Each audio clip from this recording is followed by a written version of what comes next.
नमस्कार प्रेक्षकांनो, आजच्या एपिसोडमध्ये इथे आता अबोली खूपच जास्त टेन्शनमध्ये असते, कारण अंकुशला गोळी लागलेली असते. त्याची सर्जरी सुरू असताना डॉक्टर आता बाहेर येतात. तेव्हा इथे अबोली म्हणत असते की सर, कसे आहेत अंकुश सर? डॉक्टर, त्यांना काही झालं तर नाही ना? तेव्हा डॉक्टर म्हणत असतात की हे बघा, अजिबात काळजी करू नका, त्यांची सर्जरी अगदी व्यवस्थित झाली आणि गोळी त्यांच्या हाताला फक्त घासून गेली होती. गोळी आतमध्ये लागलेली नाही आहे, त्याच्यामुळे इथे धोका टळलेला आहे. तुम्ही अजिबात काळजी करू नका, थोडक्यात बचावलेत ते. तेव्हा इथे अबोलीला खूप जास्त आनंद होतो. डॉक्टर म्हणत असतात की तुम्ही जाऊन त्यांना भेटू शकता. इतकंच काय तर तुम्ही त्यांना आज घरीसुद्धा घेऊन जाऊ शकता. त्यांना डिस्चार्जसुद्धा देण्यात येईल. फक्त त्यांची व्यवस्थित तुम्हाला काळजी घ्यावी लागणार आहे. धोका टळलेला आहे असं सांगितल्यानंतर अबोली म्हणत असते की डॉक्टर, तुमचे खूप खूप आभार. खरंच सांगते, तुमचे हे उपकार मी कधीच विसरू शकणार नाही. अंकुश सरांना जर काही झालं असतं तर मी स्वतःला कधीच माफ करू शकले नसते. त्यानंतर प्रेक्षकांनो, इथे डॉक्टरांना थँक्यू म्हणाल्यानंतर मनवा म्हणत असते की वहिनी चल, आपण दादाला जाऊन भेटूया का? तेव्हा इथे अबोली म्हणते की हो चल लगेच. तेव्हा इकडे अंकुश आता शांतपणे आराम करत असतो. तेव्हा अबोली, मनवा, पौर्णिमा, क्रिश सगळेजण त्याला भेटायला आलेले असतात. तेव्हा अबोली म्हणत असते सर, कसं वाटतंय तुम्हाला? बरे आहात ना तुम्ही? तेव्हा अंकुश म्हणत असतो की हो अबोली, मी एकदम ठीक आहे, आता मला बरं वाटतंय. तेव्हा अबोली म्हणत असते की सर, बरं झालं, थोडक्यात बचावलात. गोळी तुम्हाला ही फक्त हाताला घासून गेली म्हणून नशीब. जर ही गोळी तुम्हाला लागली असती तर किती मोठा घात झाला असता. मी स्वतःला कधीच माफ केलं नसतं सर. तेव्हा इकडे अंकुश म्हणत असतो अबोली, अगं तू असताना मला काही होणार नाही आहे, खरंच मी आता ठीक आहे. तेव्हा क्रिश म्हणत असतो की सर, बरोबर बोलताय तुम्ही. अहो अबोली असताना तुम्हाला खरंच काही होणार नाही. तुम्हाला माहिती आहे का, जेव्हापासून तुम्हाला हॉस्पिटलमध्ये आणलं आहे ना, तेव्हापासून अबोली फक्त देवाचा धावा करते. तेव्हा तिच्यामुळेच आणि तिच्या देवावरच्या श्रद्धेमुळेच तुम्हाला बरं वाटतंय सर. तेव्हा अबोली म्हणत असते की हे बघा सर, मी खरंच सांगते, यापुढे असं अजिबात करायचं नाही. या संकटाच्या समोर येऊन एवढं उभं राहायचं नाही. तेव्हा इकडे अंकुश म्हणत असतो की अबोली, तू असताना मला काय होणार आहे? क्रिश, अरे जर मला काही झालं असतं ना, तर ती यमाजवळ सुद्धा भांडली असती आणि त्याच्याकडून मला परत घेऊन आली असती. तेव्हा इकडे अबोली हसायला लागते आणि म्हणते सर, प्लीज असं काही बोलू नका, तुम्हाला काहीसुद्धा होणार नाही आहे. त्यानंतर अबोली म्हणत असते की क्रिश, अरे त्या दीपशिकाचं काय झालं, काही कळलं का? त्या दीपशिकाचं काय झालं ते मी विचारलंच नाही, कारण मी अंकुश सरांच्या टेन्शनमध्ये होते. तेव्हा क्रिश म्हणत असतो की अबोली, अगं ती दीपशिका नाही वाचू शकली, कारण का तिला जी गोळी लागली ना, त्यानंतर खूपच जास्त रक्तस्राव झाला आणि ती वाचू शकली नाही. डॉक्टरांनी तिला वाचवण्याचा खूप प्रयत्न केला. तेव्हा अबोली म्हणते, याचा अर्थ क्रिश, माझ्याकडून लागलेल्या गोळीमुळे तिचा जीव गेला का? तेव्हा इकडे अंकुश म्हणत असतो अबोली, तू नको काळजी करू. जरीसुद्धा तुझ्या हातून तिला गोळी लागली असली तरीसुद्धा तुला काही होणार नाही. तेव्हा क्रिश म्हणतो, अगदी बरोबर बोलत आहेत अंकुश सर. अबोली, माझं कमिशनर सरांबरोबर बोलणं झालं आहे. त्यांना मी सांगितलं आहे की तुझ्याकडून जरी गोळी लागली असली दीपशिकाला, तरीसुद्धा ती सेल्फ डिफेन्समध्ये लागलेली आहे. तू स्वतःच्या बचावासाठी तिला ती गोळी मारली. जर तू असं केलं नसतंस तर तिने तुला गोळी मारली असती आणि आधीच तिने अंकुश सरांवरती सुद्धा गोळी चालवली होती. तेव्हा तुला इथे कुणी काही बोलणार नाही आणि शिक्षा तर तुला मुळातच होणार नाही. तेव्हा अंकुश म्हणतो, अबोली, याच्यापुढे आपण जे काही करायचं सगळं कायद्याने करायचं, तो अजिबात काळजी करू नकोस. त्यानंतर प्रेक्षकांनो, इकडे संपूर्ण चाळकरी जमलेले असतात अंकुश आणि अबोलीचं स्वागत करण्यासाठी. अंकुशला आता लगेच डिस्चार्ज मिळणार असतो, कारण गोळी फक्त घासून गेलेली असते, त्याच्यामुळे त्याला त्याच दिवशी डिस्चार्ज देण्यात आलेला असतो. तेव्हा इथे चाळकरी बायका म्हणत असतात की अंकुश आणि अबोलीचा सत्कार खूप चांगल्या पद्धतीने झाला पाहिजे, कारण त्या दोघांनी एवढ्या मोठ्या संकटावरती मात करून ते घरी आलेले आहेत. खऱ्या अर्थाने त्यांनी त्या गुन्हेगाराला मारून टाकलेलं आहे आणि इथे जे लोक मेलेत त्यांना न्याय मिळवून दिलेला आहे. तेव्हा इथे अंकुश अबोली आल्यानंतर सखी म्हणत असते की आजी, ते बघ तिकडे अबोली माऊ आली. त्यानंतरला अबोली आणि अंकुश आल्यानंतर चाळकरी म्हणत असतात की अबोली, अंकुश, अरे तुम्ही त्या दीपशिकाला मारून टाकलं, किती मोठं संकट घालवलं तुम्हाला माहिती आहे का? ती दुसरीच मुलगी ही आता दीपशिका म्हणून गेली, पण तुम्ही खऱ्या अर्थाने गुन्हेगारीला संपवलं. ती जर जिवंत राहिली असती तर कितीतरी मुलींना मारून टाकलं असतं. दीपशिकामुळे जे चाळकरी आपले गेलेत किंवा दुसऱ्या मुली यांचा मृत्यू झाला तिच्यामुळे, तिने त्यांचा खून केला, त्या सगळ्यांच्या आत्म्याला खऱ्या अर्थाने आता शांतता मिळाली असेल आणि तुम्ही त्या गुन्हेगाराला मारून तुम्ही खऱ्या अर्थाने त्यांना श्रद्धांजली दिलीत. त्याच्यामुळे आता तुमचा सत्कार तर झालाच पाहिजे. तेव्हा इकडे चाळकरी बायका म्हणत असतात की आम्हाला तर अबोलीचा सत्कारच करायचा आहे. तेव्हा अबोली म्हणत असते की हे बघा, सत्कार वगैरे काही नको, मी एवढं मोठं काही केलेलं नाही आहे. जे काही केले ते मी एकटीने नाही केले, आम्ही सगळ्यांनी मिळून केले, त्याच्यामुळे माझं सत्कार वगैरे नको. तेव्हा चाळकरी बायका म्हणतात नाही नाही अबोली, अगं फक्त या दीपशिकालाच नाही, ते एका गुन्हेगारालाच नाही तर तू किती लोकांना इथे गुन्हेगारी किती संपवली आहेस, तू कितीतरी गरीब लोकांना तू न्याय मिळवून दिला आहेस, मग तुझ्यासारख्या मुलीचा सत्कार तर झालाच पाहिजे की नाही. तेव्हा इकडे अंकुश म्हणतो बरं बरं ठीक आहे, तुम्हाला अबोलीचा जसा सत्कार करायचा आहे ना तसं तुम्ही सत्कार करा, मी तुम्हाला परवानगी देतो. त्यानंतर इकडे आता मीडियावालेसुद्धा आलेले असतात. ते म्हणत असतात की अबोली मॅडम तुम्हाला काही प्रश्न विचारायचे आहेत, तुमचा थोडा वेळ घेऊ चालेल का. तेव्हा अबोली म्हणते ठीक आहे विचारा. तेव्हा इकडे ती मुलगी विचारते की अबोली मॅडम, जेव्हा तुम्ही त्या गुन्हेगार व्यक्तीच्या समोर उभे होता आणि तुम्ही घाबरला नाहीत का, तुम्हाला भीती नाही का वाटली. तेव्हा अबोली म्हणते वाटली ना, मला भीती वाटली, पण तेव्हा मला अंकुश सरांचा एक शब्द आठवला. ते म्हणाले की आपल्याला जर गुन्हेगाराशी लढायचं असेल ना तर आधी आपण आपल्या भीतीवरती मात केली पाहिजे. आपल्यातली जर भीती जर पळून गेली तरच आपण काहीतरी चांगली ॲक्शन करू शकतो, चांगला विचार करू शकतो आणि गुन्हेगाराला कसं संपवायचं याच्यापर्यंत आपण पोहोचू शकतो. आणि मी तेच केलं. आधी मी माझी भीती ही पूर्णपणे बाजूला केली आणि मग मी जाऊन त्या गुन्हेगार मुलीच्या समोर जाऊन उभी राहिली. तेव्हा इकडे आता दुसरे पत्रकार विचारतात मग तुम्ही हे जेव्हा सगळं काही करत होता तेव्हा तुमच्या मनामध्ये काय भावना होत्या, तुम्हाला कशा पद्धतीने अंकुश सरांनी म्हणजे तुमच्या मिस्टरांनी मदत केली ते सुद्धा सांगाल का. तेव्हा अबोली म्हणत असते की जेव्हा तो गुन्हेगार व्यक्ती, आम्ही जेव्हा एका रेस्टॉरंटमध्ये जेवायला गेलो होतो तेव्हा ती व्यक्ती माझ्यावरती नजर ठेवून होती. तिने माझा मोबाईलसुद्धा हॅक केला होता.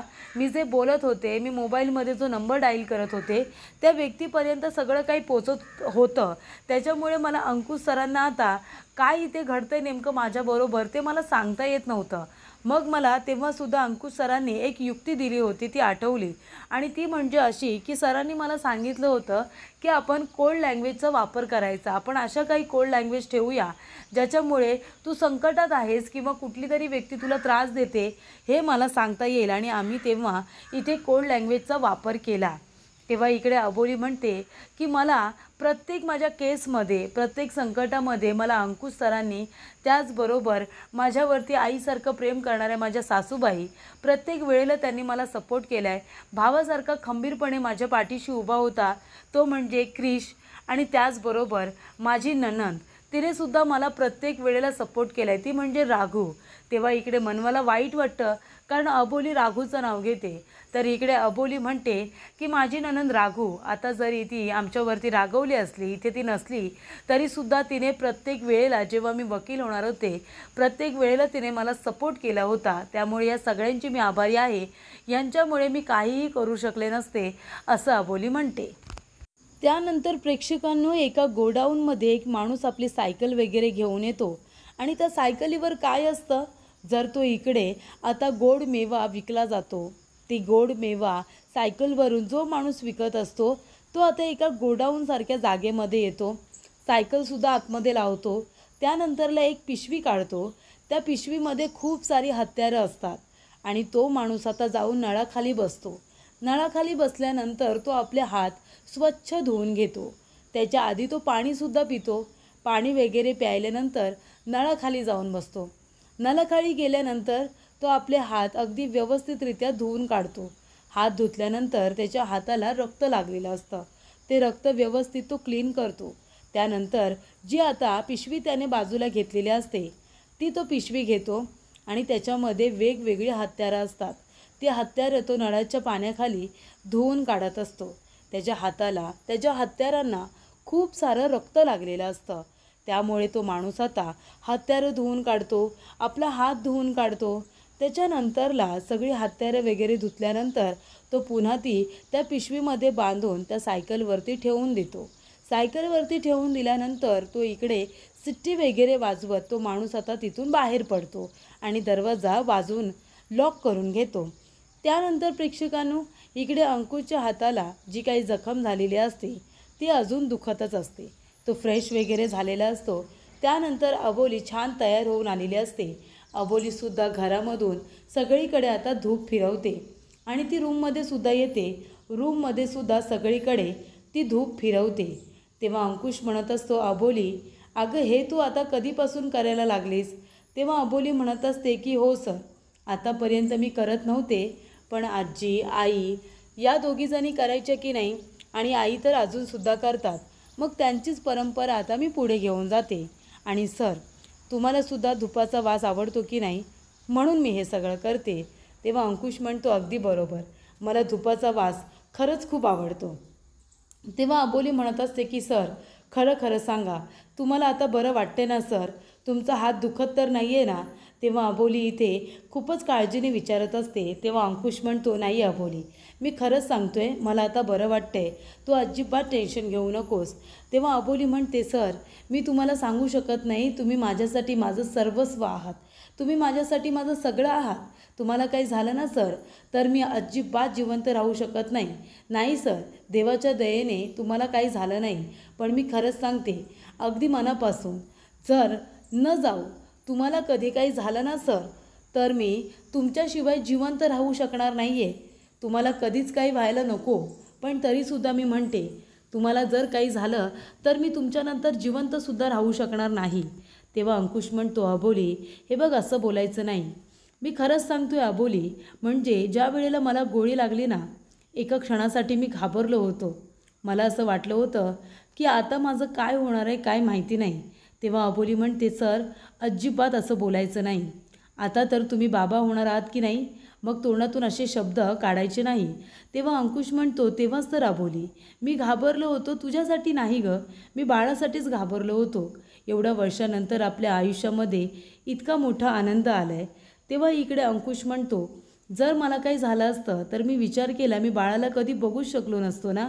तेव्हा अबोली म्हणते, नाही सर, असा विचार अजिबात करायचा नाही, तुम्हाला काहीही होणार नाही आहे. आणि आता तर आपल्या आयुष्यामध्ये बाळ आहे, त्याने आपल्याला एकमेकांशी जोडून ठेवले. एवढं मोठं संकट आपल्याला एकमेकांपासून वेगळं करू शकलं नाही, तर ती दीपशिका काय करणार आहे? तेव्हा इकडे अबोली म्हणत असते की त्यावेळेला जो घाबरला ना, तो इन्स्पेक्टर अंकुश शिंदे नव्हता. त्यावेळेला जो घाबरला होता तो एक बाबा होता, एका बाळाचा बाबा, म्हणून तुम्ही घाबरला होता सर. तेव्हा इकडे अबोली म्हणते, पण आता आपण असा वाईट विचार अजिबात करायचा नाही. आता आपण आईबाबा होणार आहोत की नाही, आपण एकमेकांना एवढा मोठा आनंद दिला आहे, तो आपण नेहमीच सेलिब्रेट करायचा आणि आपण फक्त आणि फक्त चांगला विचार करायचा, असं अबोली अंकुशला सांगत असते. तेव्हा अबोलीचं बोलणं ऐकून इकडे अंकुशलासुद्धा आश्चर्य वाटत असतं, कारण ती खूपच जास्त इथे समजूतदारपणा दाखवत अंकुशला समजावत असते, अगदी लहान मुलांसारखं. त्यानंतर इकडे आता मनवा वाढवून आपली स्तुती करत असते. म्हणजे मनवा कशा पद्धतीने अबोलीला मदत करते, अंकुशला मदत करते. त्याचबरोबर इथे क्रिश आणि मनवा कशा पद्धतीने अबोली आणि अंकुश यांच्या पाठीशी खंबीरपणे उभे असतात, हे ती आता चाळीतल्या बायकांना वाढवून सांगत असते. मनवा म्हणत असते, मग तुम्हाला माहिती आहे का, इथे घरामध्ये इथे रमा आईला आणि त्याचबरोबर सखीला किडनॅप करून ठेवलं होतं. तो माणूस इथे सुद्धा होता आणि तो रमा काकूला आणि सखीला त्रास देत होता, त्यांना मारण्याचा प्रयत्न करत होता. मग काय, दादाने फोन केला ना, मला ते कळलं, मग मी इथे रमा काकूला आणि सखीला दोघींनासुद्धा वाचवलं. तो फ्यूज काढायची आयडिया होती ना, ती क्रिशचीच होती. क्रिशने सांगितलं होतं की फ्यूज काढ म्हणून तर मी गेले आणि फ्यूज काढला, त्यामुळे तर संकट टळलं ना. तेव्हा इकडे जाळीतल्या बायका म्हणतात, अगं पण तू फ्यूज का काढलास? तेव्हा मनवा म्हणते, का काढला म्हणजे त्या माणसाने बाहेर येऊन बघावं की नक्की चाललंय तरी काय, लाईटी कशा गेल्या, मग तो जर बाहेर आला मग त्याच्यानंतरच आम्ही त्याला पकडलं ना. बाहेर आल्यानंतर त्याने दरवाजा तर उघडायला हवा होता, त्यामुळे ती केलेली स्ट्रॅटेजी होती. तेव्हा इकडे चाळीतल्या बायका म्हणतात, अगं पण मनवा ती आयडिया तर अंकुशने दिली होती क्रिशला की फ्यूज काढा म्हणून, आणि अंकुशनेच क्रिशला फोन करून सांगितलं होतं की घरावरती संकट आले म्हणून तर तुम्ही दोघांनी इथे आता रमा काकू आणि सखीचा जीव वाचवलात ना. नाहीतर तुम्हाला कुठे काय कळलं असतं, घरामध्ये तुम्ही होतात का. पण अबोलीवरती एवढं मोठं संकट आलेलं असतानासुद्धा एवढ्या शांतपणे त्यांनी तुम्हाला सगळी सिच्युएशन समजावून सांगितली आणि मग त्या दोघींचा जीव वाचला. तेव्हा इकडे मनवा म्हणत असते की हे बघा, पण प्रत्येक केसमध्ये प्रत्येक वेळेला आम्ही दोघेजण वहिनीच्या आणि दादाच्या खंबीरपणे पाठीशी उभे असतोच. आमच्या दोघांमुळे तर हे सगळं शक्य होतं. आम्ही टीम म्हणून काम करत असतो, कळतंय का तुम्हाला. तेव्हा इकडे बायका म्हणतात, अगं पण पेपरमध्ये असू दे किंवा पत्रकार येऊ दे, प्रश्न तर सगळेजण अबोलीलाच विचारतात ना. पेपरमध्ये तुझं नाव कधी छापून आलं आहे का. तेव्हा मनवा म्हणते, असं काय बोलता तुम्ही. जरी पण पेपरमध्ये नाव छापून आलं नाही म्हणून काय झालं, कौतुक आणि स्तुती वहिनीची झाली म्हणून काय झालं, पण आम्हीसुद्धा तिची मदत करतो. प्रत्येक केसमध्ये आम्ही तिच्या पाठीशी खंबीरपणे उभे असतो, म्हणून तर हे सगळं शक्य होतं ना. नाहीतर वहिनी एकटी काय काय करणार आहे, तुम्ही सांगा बरं. हे बघा, आता जरी वहिनीने नाव घेतलं नसेल ना तरीसुद्धा उद्या सत्कारामध्ये बघा, इथे वहिनी माझं कौतुकसुद्धा करणार आणि त्याचबरोबर माझं नावसुद्धा घेते की नाही बघाच. तेव्हा इकडे बायका म्हणतात, हो हो ग बाई, बघू आम्ही.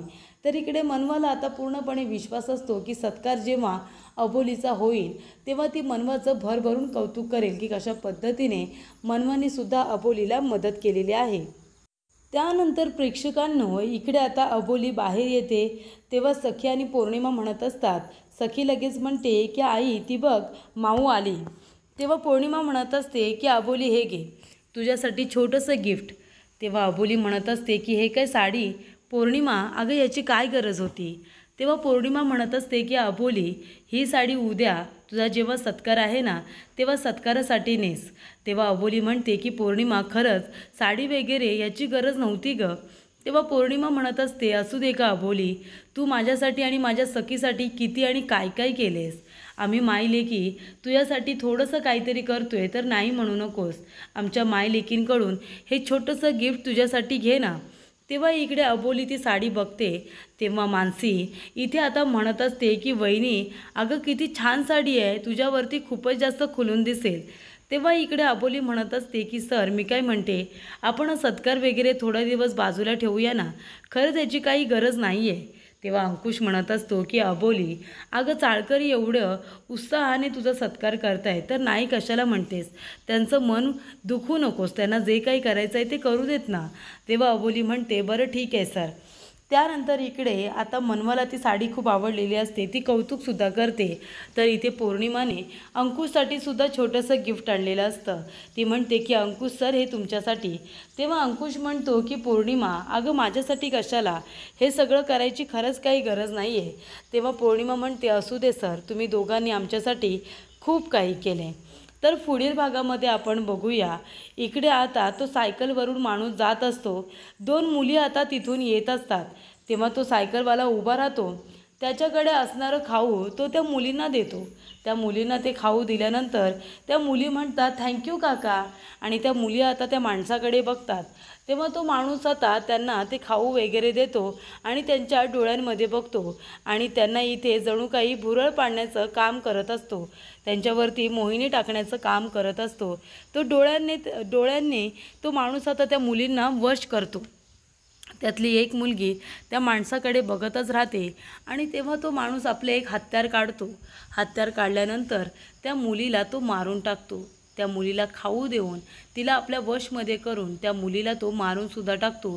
ती मुलगी आता जमिनीवरती तिथेच आता कोसळते. त्याच्या हत्याराला रक्तसुद्धा लागलेलं असतं आणि त्यानंतर प्रेक्षकांनो सगळी माणसं तिथे जमलेली असतात. तेव्हा अंकुश म्हणत असतो की एवढ्या दिवसांमध्ये हा आता 10व्या मुलीचा मृत्यू झालेला आहे. तेव्हा इथे अबोली म्हणत असते की सर हा मृत्यू नुसता झालेला नाही आहे, तर हा खून करण्यात आलेला आहे. 10 मुलींचे खून झाले सर, आणि तो जो कुणी माणूस आहे ना त्याला आपण लवकरच शोधून काढू. तेव्हा अंकुश म्हणतो की आपण नाही, मी अबोली तू आई होणार आहेस, त्याच्यामुळे तू आता दगदग करायची नाही. तेव्हा इथे अबोली म्हणत असते की सर बाळाच्या जाण्याचं दुःख काय असतं ना ही एक आईच समजू शकते.